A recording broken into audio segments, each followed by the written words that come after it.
ವಿರಾಮದ ನಂತರ ನ್ಯೂಸ್ ಎಟ್ 1ಗೆ ಮತ್ತೊಮ್ಮೆ ಸ್ವಾಗತ. ಆಶ್ರಮಗಳನ್ನ ನೀಡಲು ಕೊನೆಗೂ ಮುಹೂರ್ತ ಫಿಕ್ಸ್ ಆಗಿದೆ. ಹೌದು, ವಸತಿ ಸಚಿವ ಜಮೀರ್ ಅಹ್ಮದ್ ಫೆಬ್ರವರಿ 25ರಂದು ಶಿವಮೊಗ್ಗಕ್ಕೆ ಆಗಮಿಸ್ತಾ ಇದ್ದು ಆಶ್ರಯ ಮನೆಗಳನ್ನ ಲಾಟರಿ ಮೂಲಕ ಆರಿಸಲಿದ್ದಾರೆ ಎಂದು ಎಂಎಲ್ಸಿ ಬಲ್ಕೀಶ್ ಬಾನು ಮಾಹಿತಿ ನೀಡಿದರು. ಮಾಧ್ಯಮಗಳ ಜೊತೆ ಮಾತನಾಡಿದ ಅವರು 2013ರಲ್ಲಿ ಆರಂಭವಾದ ಗೋವಿಂದಾಪುರ ಮತ್ತು ಗೋಪಿಶೆಟ್ಟಿ ಕೊಪ್ಪದಲ್ಲಿ 3000 ಆಶ್ರಯ ಮನೆಗಳನ್ನ ಹಂಚಲು ಯೋಜಿಸಲಾಗಿತ್ತು. ಈಗಾಗಲೇ 624 ಮನೆಗಳನ್ನ ಮೊದಲನೇ ಹಂತದ ಮನೆ ಹಂಚಲಾಗಿದೆ. ಎರಡನೇ ಹಂತದಲ್ಲಿ 625 ಮನೆಗಳನ್ನ ನೀಡಲಾಗುವುದು. ಫಲಾನುಭವಿಗಳ ಒತ್ತಡದ ಮೇರೆಗೆ ಮನೆ ಹಂಚಲಾಗ್ತಾ ಇದೆ. ಸವಲತ್ತುಗಳನ್ನ ನೀಡಿ ಹಂಚಬೇಕಿತ್ತು, ಆದ್ರೆ ಈಗ ತಾತ್ಕಾಲಿಕ ವ್ಯವಸ್ಥೆ ನೀಡಿ ಮನೆಗಳನ್ನ ನೀಡಲಾಗಿದೆ ಎಂದರು. ಕಾಂಗ್ರೆಸ್ ಜಿಲ್ಲಾಧ್ಯಕ್ಷ ಆರ್ ಪ್ರಸನ್ನಕುಮಾರ್ ಮಾತನಾಡಿ, ಗೋವಿಂದಾಪುರದಲ್ಲಿ ಬಸ್, ಆಸ್ಪತ್ರೆ, ಶಾಲೆಗಳನ್ನ ನೀಡಬೇಕಿದೆ. ನಮ್ಮ ಪಕ್ಷದ ಕಾರ್ಯಕ್ರಮವಾಗಿದೆ. ರಾಜೀವ್ ಗಾಂಧಿ ವಸತಿ ನಿಗಮದಿಂದ ನೀಡಬೇಕಿತ್ತು. 12 ವರ್ಷದ ನಂತರ ಮತ್ತೆ ನೀಡಲಾಗಿದೆ. ಮಧ್ಯದಲ್ಲಿ ಬಂದ ಸರ್ಕಾರಗಳು ನೀಡಿಲ್ಲ. ಉಸ್ತುವಾರಿ ಸಚಿವರ ಹೆಚ್ಚಿನ ಗಮನ ಹರಿಸಿ ಕಾರ್ಯಕ್ರಮವನ್ನು ವ್ಯವಸ್ಥಿತವಾಗಿ ಮಾಡಲಾಗಿದೆ ಎಂದರು.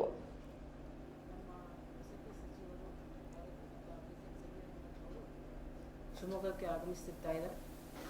ಸರ್ಕಾರದ ವತಿಯಿಂದ ನಿರ್ಮಿಸಲಾಗುತ್ತಿರುವ ಆಶ್ರಯ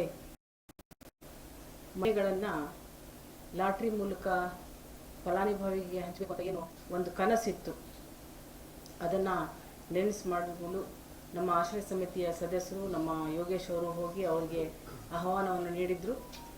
ಅದರ ಸಲುವಾಗಿ ಅವರು ಬಹಳ ವರ್ಷದಿಂದ ಶಿವಮೊಗ್ಗ ಜನರಿಗೆ ಇರ್ತಕ್ಕಂಥ ಒಂದು ಕನಸು, ಫಲಾನುಭವಿಗಳು ಬಹಳಷ್ಟು ಸಾವಿರಾರು ಜನ ಅರ್ಜಿಗಳನ್ನು ಹಾಕಿದ್ರು. 2013ರಲ್ಲಿ ನಮ್ಮ ಸರ್ಕಾರದಿಂದಾನೇ ಶುರು ಮಾಡಿರ್ತಕ್ಕಂಥ ಈ ಯೋಜನೆಯನ್ನ ಇವತ್ತು ನಾವು ಎರಡನೇ ಹಂತದ 625 ಮನೆಗಳನ್ನು ಹಂಚಬೇಕು ಅಂತ ಹೇಳಿ ಮಾನ್ಯ ಸಚಿವರು ಬಹಳ ಸಂತೋಷದಿಂದ ನಾನೇ ಬಂದು ಎಲ್ಲರಿಗೂ ಕೂಡ ಲಾಟ್ರಿ ಮೂಲಕ ಎತ್ತಿ ಅವರಿಗೆ ಮನೆಗಳನ್ನು ಕೊಡ್ತೀನಿ ಅಂತ ಹೇಳ್ಬಿಟ್ಟು ಬರ್ತಾರೆ. ಈ ಕಾರ್ಯಕ್ರಮಕ್ಕೆ ನಮ್ಮ ಜಿಲ್ಲಾ ಮಂತ್ರಿಯವರಾಗಿರ್ತಕ್ಕಂಥ ಪ್ರಾಥಮಿಕ ಪ್ರೌಢ ಶಿಕ್ಷಣ ಸಚಿವರಾಗಿರ್ತಕ್ಕಂಥ ಮಧು ಬಂಗಾರಪ್ಪನವರು ಕೂಡ ಅವರ ಒಂದು ಸಲಹೆ ಮೇರೆಗೆ ಆಶ್ರಯ ಸಮಿತಿ ಸದಸ್ಯರು ಎಲ್ಲರೂ ಹೋಗಿ ಅವರಿಗೆ ಆಹ್ವಾನವನ್ನು ನೀಡಿದರು. ಅವರು ಕೂಡ ಈ ಕಾರ್ಯಕ್ರಮದಲ್ಲಿ ಆಗಮಿಸ್ತಾ ಇದ್ದಾರೆ. ಸಮಸ್ತ ಎಲ್ಲ ಫಲಾನುಭವಿಗಳು ಏನೇನು ಅರ್ಜಿ ಹಾಕಿದ್ರು ಅವರಿಗೆ ಈಗಾಗಲೇ ಕಾರ್ಪೊರೇಷನ್ನಿಂದ ಫೋನಿನ ಮೂಲಕ ಅವರಿಗೂ ಕೂಡ ಆಹ್ವಾನವನ್ನು ನೀಡಿದ್ದಾರೆ. ಅಲ್ಲಿ ಆ ಸ್ಥಳದಲ್ಲೇ ಗೋವಿಂದಪುರ ಸ್ಥಳದಲ್ಲೇ ಎಲ್ಲರಿಗೂ ಅಲ್ಲೇ ಕರೆಸಿ ಸಾರ್ವಜನಿಕರಿಗೆ, ಎಲ್ಲ ಆಶ್ರಯ ಸಮಿತಿಯವರಿಗೆ, ಎಲ್ಲ ಪ್ರತಿನಿಧಿಯವರಿಗೆ, ಚುನಾಯಿತ ಪ್ರತಿನಿಧಿಯವರಿಗೆ, ವಿಧಾನ ಪರಿಷತ್ತಿನ ಶಾಸಕರುಗಳಿಗೆ, ಆ ಕಾರ್ಯಕ್ರಮದಲ್ಲಿ ಶಾಸಕರಾಗಿರ್ತಕ್ಕಂಥ ಚನ್ನಬಸಪ್ಪನವರು ಕೂಡ ಭಾಗವಹಿಸ್ತಾರೆ.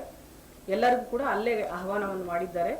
ಒಳ್ಳೆ ವ್ಯವಸ್ಥೆಯನ್ನು ಕಾರ್ಪೊರೇಷನ್ ವತಿಯಿಂದ ಮಾಡ್ತಾ ಇದ್ದಾರೆ. ಬಹಳಷ್ಟು ಸಾರ್ವಜನಿಕ ಜನರು ಕೂಡ ಇಂಥ ಒಂದು ಒಳ್ಳೆ ಯೋಜನೆಯನ್ನ ವೀಕ್ಷಣೆ ಮಾಡಬೇಕು ಅಂತ ಕೂಡ ಅವರು ಕೂಡ ಆತುರರಾಗಿದ್ದಾರೆ. ಅವರಿಗೂ ಕೂಡ ಆಸನದ ವ್ಯವಸ್ಥೆಯನ್ನು ಮಾಡಿದ್ದೀವಿ. ಹಾಗಾಗಿ ಬಹಳಷ್ಟು ವರ್ಷಗಳಿಂದ ಇದೊಂದು ಹೋರಾಟದ ಒಂದು ಫಲ ಅಂತಾನೂ ಕೂಡ ಹೇಳ್ಬೋದು. ಹಿಂದೆ ನಮ್ದೇನಿಲ್ಲ, ಮೂಲ ಸೌಕರ್ಯ ಕೊಡಬೇಕು ಅಂತ ಇಷ್ಟು ದಿವಸ ನಾವು ಅದನ್ನ ನಿಲ್ಲಿಸಿದ್ವಿ. ಈಗಾಗಲೇ ಆಶ್ರಯ ಸಮಿತಿ ತೀರ್ಮಾನದಂತೆ ಶಾಸಕರ ನೇತೃತ್ವದಲ್ಲಿರ್ತಕ್ಕಂಥ ತೀರ್ಮಾನದಲ್ಲಿ ಈಗಾಗಲೇ ಟೆಂಪರರಿ ಅರೇಂಜ್ಮೆಂಟ್ಸ್ ಎಲ್ಲದೂ ಕೂಡ ಮಾಡಿದ್ದಾರೆ. ಕರೆಂಟ್ ಇರ್ಬೋದು, ನೀರಿನ ಸವಲತ್ತು ಇರ್ಬೋದು, ಮಾಡಿದ್ದಾರೆ. ರಸ್ತೆನೂ ಕೂಡ ಮಾಡಿದ್ದಾರೆ. ಇದು 3ನೇ ತಾರೀಕು ಮಾರ್ಚಲ್ಲೇ ಬಹಳ ಅದ್ದೂರಿಯಾಗಿ ಇನ್ನೊಂದ್ಸರಿ ಎಲ್ಲ ಆದ್ಮೇಲೆ ಮಾಡಬೇಕು ಅಂತ ಇದ್ರೆ, ಆದ್ರೂ ಫಲಾನುಭವಿಗಳ ಬಹಳ ಒತ್ತಡ ಇದೆ, ಆದಷ್ಟು ಬೇಗ ಕೊಡಬೇಕು ಅಂತ ಹೇಳಿ. ಅವರಿಗೆ ಒಂದು ಸಂತೋಷದ ದಿನ, ಅವರಿಗೆ ಒಂದು ಅವ್ರ ಹೆಸರಿಗೆ ಮನೆ ಆದ ತಕ್ಷಣ ನಮ್ಮ ಯಾವಾಗ ಕೀ ಕೊಡ್ತಾರೋ ಅಂತ ಒಂದು ಬಹಳ ಸಂತೋಷದಿಂದಾರೆ. ಹಾಗಾಗಿ ಬಹಳ ಒಂದು ಬೇಗ ಮಾಡಬೇಕು ಅಂತ ದಿನವನ್ನು ನಿಗದಿ ಮಾಡಿದ್ದಾರೆ. ಅವತ್ತು ಬರ್ತಾ ಇದ್ದಾರೆ. ನಮಗೆಲ್ಲ ಶಿವಮೊಗ್ಗ ಜಿಲ್ಲೆಗೆ ಪ್ರಥಮವಾಗಿ ನಮ್ಮ ವಸತಿ ಸಚಿವರು, ಮಾನ್ಯ ಅಲ್ಪಸಂಖ್ಯಾತರ ಸಚಿವ ಬಿಜೆಡ್ ಜಮೀರ್ ಅಹ್ಮದ್ ಅವರು ಬಂದಿದ್ದಾರೆ.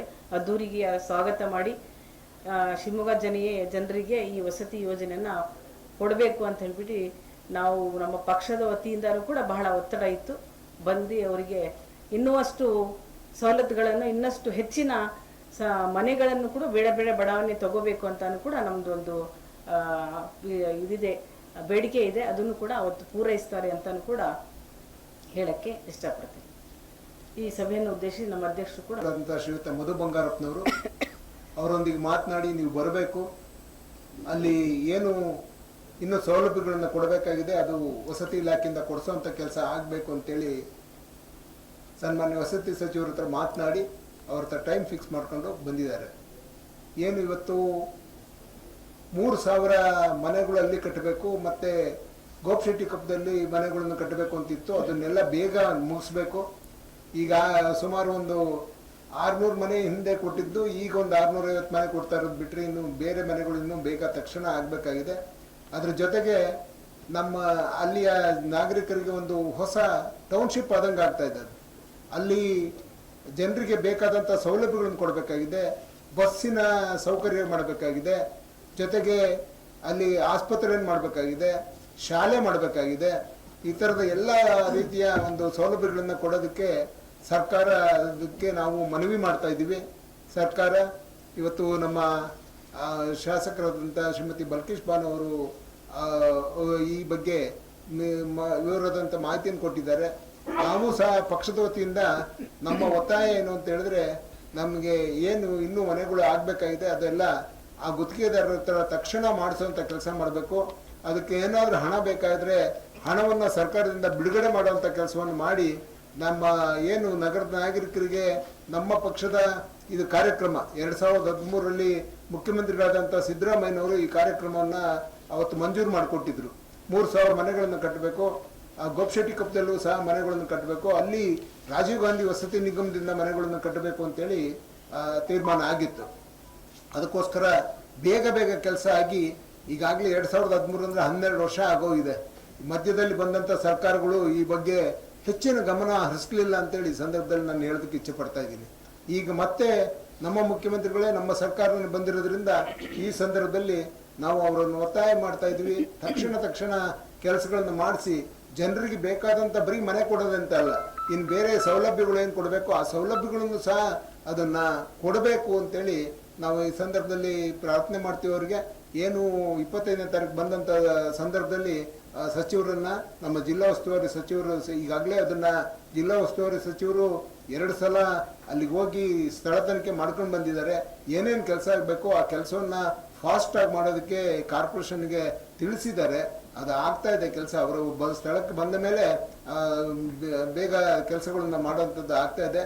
ನಮ್ಮ ಆಶ್ರಯ ಸಮಿತಿ ಸದಸ್ಯರುಗಳು ಸಹ ಬಂದ ಮೇಲೆ ಅದಕ್ಕೆ ಪ್ರತಿದಿನ ಅಲ್ಲಿ ನಿಂತು ಏನು ಕೆಲಸ ಆಗ್ತಾಯಿದೆ ಅದನ್ನು ಫಾಲೋ ಅಪ್ ಮಾಡ್ತಾ ಇದ್ದಾರೆ. ಬೇಗ ಕೆಲಸ ಮಾಡಿಸ್ಕೊಟ್ಟು ಜನರಿಗೆ ಏನು ಮನೆ ಬೇಕು ಅಂತೇಳಿ ಕಾಯ್ತಾ ಇದ್ದಾರೆ. ಈಗ 652 ಮನೆಗಳನ್ನು ಕೊಡಬೇಕಾಗಿದೆ, ಅದನ್ನು ಬೇಗ ಹಂಚುವಂಥ ಕೆಲಸ